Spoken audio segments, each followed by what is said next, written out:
We do have a pandemic plan for the U.S. Viruses previously. In 2002, we had SARS. In 2012, we had MERS. Both coronaviruses, we know they spread person to person. We know that they can be contagious. So this idea that it came out of nowhere is really nonsense.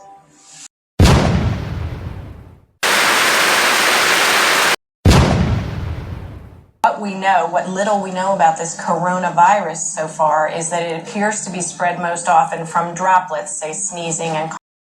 What? The President has made clear that we have a responsibility to prepare our nation for future threats. What? At some point, we are likely to face another pandemic. What?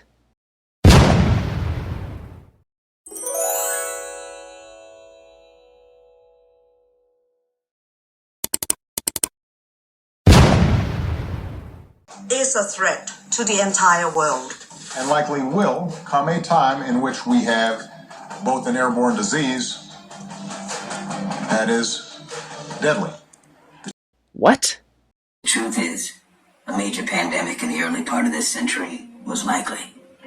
This administration is constantly acting like it's surprised about the fact that a pandemic spreads across 50 states and kills people. That was what we always knew. I mean, that's why there had been pandemic preparedness plans and planning and exercises and training and all the stuff that a federal government is supposed to do to prepare the public and cities and states for what they're likely to encounter if a pandemic hits the United States. What? First real warning came the week before he took office. Obama's outgoing team and Trump's senior staff held a meeting to assess whether the U.S. would be prepared to handle a pandemic. There was probably 60 people in the room, 30 outgoing officials, 30 incoming officials. We handed them a copy of the pandemic playbook, and we walked through 3 different scenarios of what could happen. One was a hurricane, one was a cyber attack, and the third was a pandemic. And those 3 scenarios were chosen because those were considered the most likely. The group determined that shortages in PPE and medical supplies like ventilators would make it hard to contain an outbreak of an infectious respiratory disease. And then as a result of that, there was a series of documents that was given to them, including a pandemic playbook that spelled out really step by step how to deal with that crisis. Within his first 100 days in office, Trump was also given the CDC's pandemic influenza plan. Its warnings were again clear. There are critical shortages in national supply stockpiles. Over the next 3 years, the warnings kept coming.